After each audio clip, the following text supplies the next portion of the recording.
মারছেন কারে? আপনি আসেন, আপনি এখানে আসেন, আপনি আসেন। আমি এই বিচারটা বড় করতে চাই না, আমি আপনাদের সমাধান করতে চাই। আপনি ওইখানে ওই অবস্থায় আপনি মারামারি হাতাহাতি করছেন কিনা? দাঁড়ান, আপনি বলেন আপনি ওইখানে মারামারি হাতাহাতি করছেন কিনা? হ্যাঁ, আপনি কেন আপনি ওখানে হাতাহাতি করলেন? এরা মানে না, আমার কথাগুলো শুনে না, এই জন্য মানে হ্যাঁ, এরা আমার বাইরে বলছি যে পরান মারা গেছাম হ্যাঁ আমাকে মার দিই, এই এক কথা দুই কথা খেলা। আপনি এই এক ধাক্কা ধাক্কি মারামারি আছে কোন পর্যায়ে গেছে? তোমার সাক্ষী এরা আছে, কিন্তু উনি স্বীকার করছে। তোমার আর সাক্ষীর প্রয়োজন নাই, ঠিক আছে? তোমার এটা সাক্ষীর কোনো প্রয়োজন নাই। আর এখানে যেহেতু উনি তোমার সাক্ষী লাগবে না, উনি এটা স্বীকার করছে।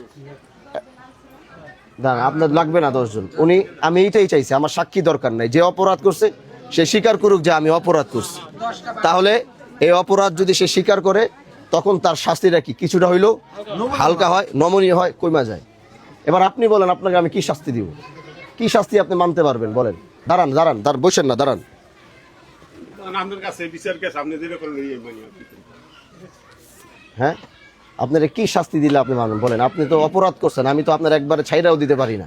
স্বীকারোক্তি আপনি দিচ্ছেন, আপনি মারছেন, স্বীকার করছেন, এই জন্য আপনারা ধন্যবাদ। সাক্ষীর এখানে প্রয়োজন হয়, আপনি বলছেন, এটা ভালো কাজ করছেন।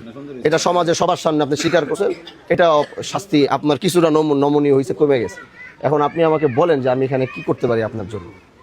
আমাদের কাছে বিচার সবাই দিছে, আমি ওদের কাছে দিলাম, যেটা হয় আমি এই যে মারা গেছে, উনি আপনি কার গায়ে হাত দিচ্ছিলেন?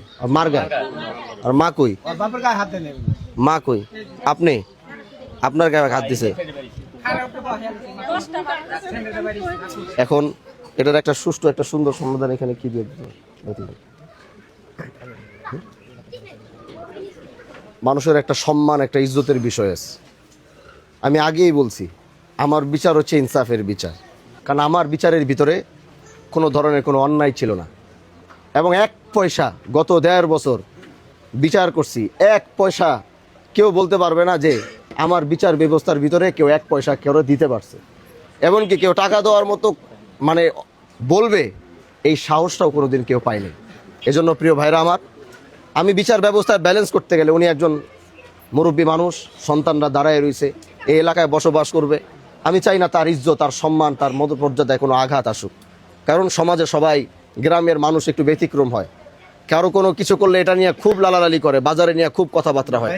এজন্য আমি চাই সবার মর্যাদা, সম্মান সব জায়গায় থাকুক।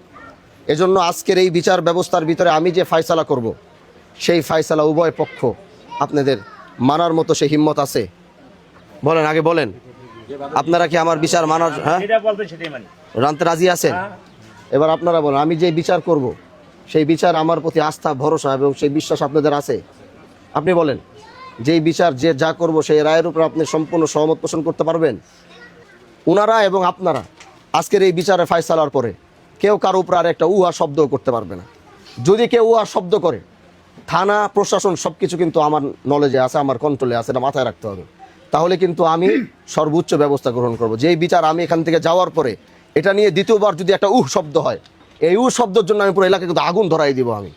কারণ আমার বিচার ন্যায়ের বিচার, ইনসাফের বিচার, কোনো ছাড় আমি কাউরেই দিব না। আপনার পক্ষে রায় দিতে গেলে হয়তো আপনার পক্ষে আসবে, ওর মাইনা নিতে হবে। যদি ওর পক্ষে রায় আসে, আপনার পক্ষ মাইনা নিতে হবে। আমার বিচার হবে এরকম। বুঝাতে পারছি আমি সবাই রে ভাই? বলেন, আসরের নামাজ সামনে রেখে কথা বলতেছি, বুঝাইতে পারছি আপনাদেরকে? আপনি, ওনারা যেই পরিমাণে এখানে গ্যাঞ্জাম হয়েছে, মারপিট হয়েছে, এখান থেকে সেখানে ট্রিটমেন্টের জন্য গেছে, সেটার জন্য আমি আপনার একটা অ্যামাউন্ট ধার্য করব। সেই অ্যামাউন্টটা আপনি তাদেরকে বুঝাই দিবেন। আশেপাশের লোকজন অনেক কিছু বলছে, কিন্তু আমি ওগুলা বলতে চাই না। আমি চাই ন্যায্য একটা সুন্দর বিচার হোক, যেন এখান থেকে এখানে সবাই সবারটা মানতে যেন সহজ হয়। আপনি এই সমাজের ভিতরে দাঁড়ায় আমার ওয়াদা দিবেন যে আপনি 1 লক্ষ টাকা ওনাদেরকে এই হাসপাতাল খরচ বাবদ আপনার এলাকায় দিয়ে দিবেন। ওনার মায়ের খরচ, হাসপাতালে গেছে আইছে, আর এই 1 লাখ টাকা আপনি ওনাদেরকে দিবেন। কথাটা আমি বুঝাতে পারছি আপনাকে? এটা আপনি সামর্থ্য অনুযায়ী আপনি সুন্দরভাবে, এটা তাদের প্রাপ্য। আমি চাই যেন সব কিছু সুন্দরভাবে সমাধান হয়। এরাও, আর এই যে মহিলা বারবার তার আপনি তার স্বামীকে হাত দেন নাই, ওনারে মারছেন, ঠিক আছে, বারবার একই কথা বলতেছে। তো এই কষ্টটা যেন কারো ভিতরে আর যেন কোনোভাবে না থাকে। মারছেন কারে? আপনি আসেন, আপনি এখানে আসেন, আপনি আসেন। পোলাপানের দিকে তাকায়া, নিজেদের আগামী প্রজন্ম, ভবিষ্যতের দিকে তাকায়া, আপনি মুরব্বী মানুষ, আল্লাহ আপনার নেক হায়াত দুক, দোয়া করি আপনি মন থেকে তাকে মাফ করে দিয়ে, নাহলে এরা জীবনে কিছু করতে পারবেন না। আপনাদের মুরব্বী বড় দোয়া থাকলে। একবার স্যার একটা কথা কই, আমার এই গুলাটা যখন এত তখন ওর মারে আচ্ছা ওটি বাদ, ওটি বাদ, ওটি বাদ।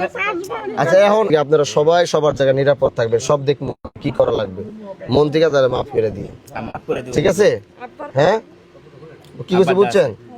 ঠিক আছে।